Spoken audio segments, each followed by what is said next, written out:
اب اصل مسئلے کی جو پرائم منسٹر صاحب نے آج نشاندہی کر دی، دو حوالوں سے درختوں کی کٹائی کی انہوں نے بات کی اور دریاؤں کے راستوں میں جو تعمیرات ہیں کئی جگہوں پر غیر قانونی تجاوزات بھی موجود ہیں۔ وہ کہتے ہیں کہ یہ وجہ بنی ہے اس سیلابی صورتحال کی، اور یہی حقیقی مسئلہ ماہرین بھی اس کی نشاندہی کرتے ہیں۔ سی ایم خیبر پختونخوا نے اس دن کہا کہ ہم جب تجاوزات کے خلاف کارروائی کرتے ہیں تو لوگ کورٹ سے آرڈر لے کر آ جاتے ہیں، اسٹے آرڈر۔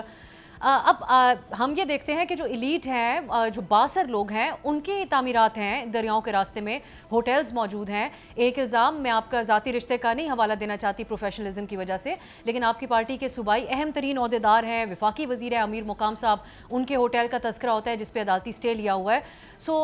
یہ کیسے کارروائی ممکن ہو سکتی ہے دریاؤں کے راستے میں جو تجاوزات موجود ہیں اس کے حوالے سے؟ یہ تو آپ کوئی اور طرف لے کر گیا، میں تو پازیٹیو موڈ میں بات کر رہا تھا، اسٹل بھی آئی ایم پازیٹیو۔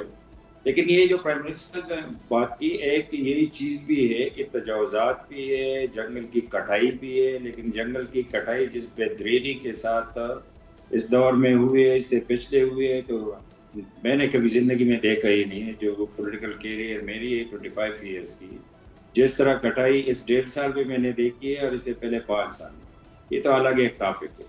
آپ نے بات کی، ایک ٹاپک چھیڑی کہ اسٹے ہوا ہے اور آپ کا کوئی پارٹی کا صدر بھی ہے، میرا بڑا بھائی بھی ہے، میں کلیئر کرتا چلوں، اس میں کوئی اسٹے نہیں ہے۔ اس میں جب یہ سوات میں انسیڈنٹ ہوا تو 5 دفعہ اس کی ویریفیکیشن ہوئی، 5 دفعہ اس کی پیمائشیں ہوئی۔ وہ اس ایریا میں ہے نہیں، جو دریائے سوات کا ایریا ہے، وہ پروونشل گورنمنٹ نے 5 دفعہ ٹیمیں بھیجی، وہ ایک الگ ٹاپک ہے۔ لیکن اس پہ اگر آپ دیکھ لیں کہ جو لوگ ہیں، جو آباد ہے، وہ سلوشن نہیں ہے صرف ایک کلائمیٹ چینج بھی ہے، یہ بنیر میں کوئی دریا نہیں ہے، آپ کے نالج کے لیے۔ سبسکرائب کریں اور بیل دبائیں تاکہ کوئی خبر رہ نہ جائے۔